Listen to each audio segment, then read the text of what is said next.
Assalamualaikum warahmatullahi wabarakatuh. Oke guys, balik channel saya.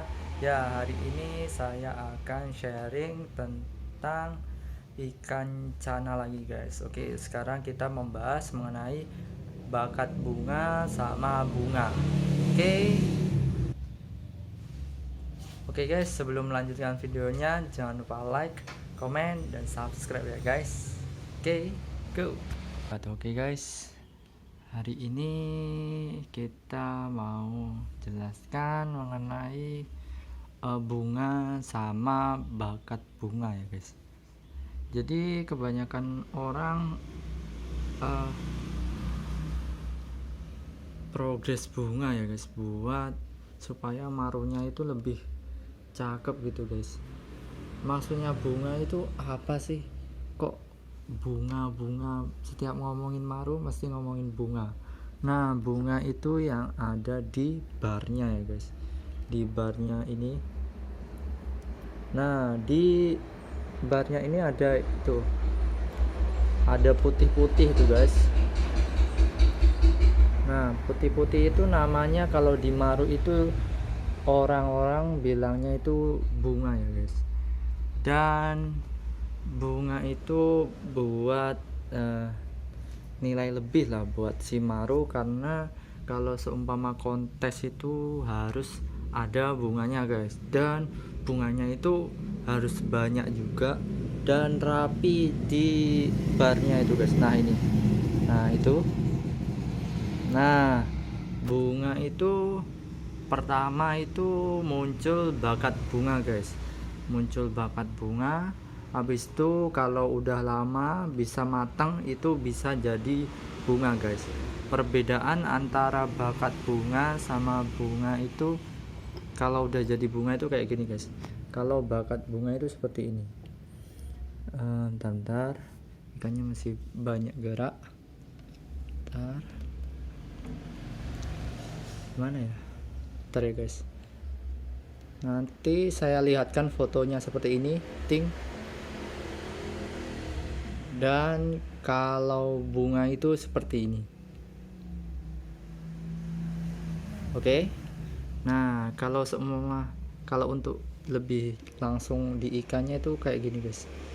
Ntar ikannya lagi fokus. Nah, kalau seperti ini tuh masih bakat bunga ya guys. Jadi dia masih kecil-kecil, putih-putih di pinggirnya. Nah, seperti ini tuh masih bakat bunga, belum jadi bunga.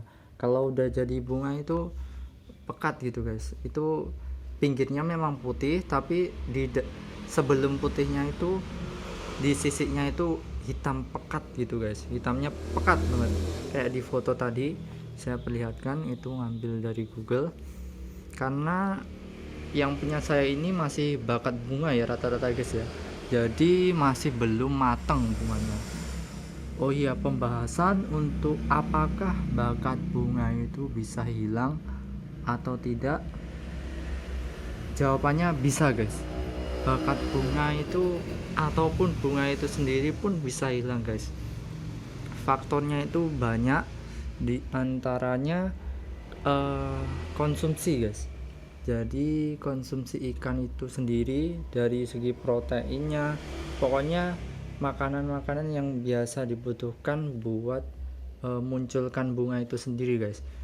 Dan rata-rata orang-orang itu munculkan bunga itu menggunakan yang serangga guys ya. Pokoknya makanan kayak serangga gitu guys, kayak jangkrik, kayak pokoknya sejenis serangga lah guys. Kalau saya biasanya dulu itu pakai jangkrik sama ulat hongkong sama maggot. Nah itu mancing banget guys, mancing bunga buat muncul. Dan bunga itu hilang, faktornya apa? Bunga itu hilang karena biasanya itu yaitu tadi, untuk konsumsi pakannya sama ikannya kadang waktu stres itu guys. Jadi kalau seumpama ikan itu stres dan handlingnya itu maksudnya lambat, itu bunganya bisa hilang guys, karena ya itu masih gimana ya, masih jadi pertanyaan juga kenapa bunga itu bisa hilang gitu guys.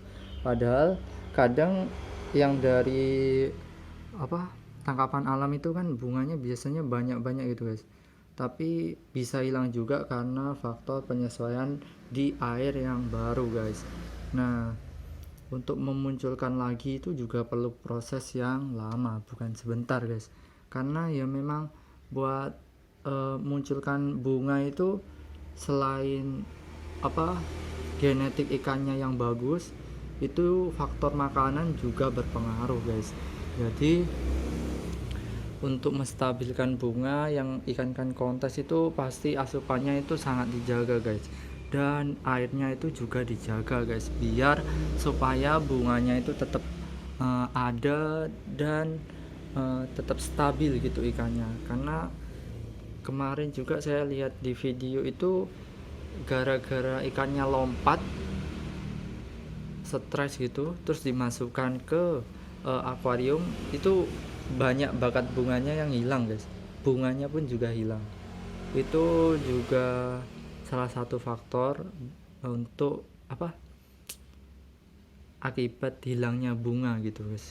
Hilangnya bunga itu bukan hanya pakan juga, itu stres ikannya ataupun lompat itu juga berpengaruh guys, dan bisa jadi juga waktu gesek-gesek di pasir substrat gini guys. Tapi rata-rata sih kalau untuk bakat bunga sama bunga itu hilangnya rata-rata itu dari segi konsumsi pakannya guys, sama airnya. Karena rata-rata kalau kiper cana itu pasti tanya dulu guys sama penjual sebelumnya, itu dia pakai pakannya apa aja guys, karena biar untuk menstabilkan bunga itu sendiri guys. Karena ya munculkan bunga itu nggak mudah ya guys, perlu treatment yang lama, karena ya namanya cana maru kalau nggak ada bunga itu aduh kayak gimana gitu guys. Jadi perlu sabar juga untuk munculkan bunga guys. Jadi dan umur juga faktor utama. Karena kenapa? Kalau seumpama ada yang kecil-kecil tapi bakatnya bunga itu banyak, biasanya dari segi konsumsinya guys, biasanya itu pakai doping gitu guys. Tapi kalau seumpama memang bakat ikannya itu bagus, biasanya itu pasti bunganya juga bagus guys. Tapi menurut saya itu dari segi konsumsi, nomor pertama itu memang bakatnya dari ikannya, dan menurut saya juga pertama itu konsumsi pakannya sama kualitas airnya ya guys. Kalau saya tuh pasti tetap pakai ketapang. Nah ini ketapang ini buat nurunin pH nya, karena ikan cana itu lebih suka pH yang rendah guys. Jadi untuk menstabilkan bunga itu menurut saya juga konsumsi ikan itu dijaga, sama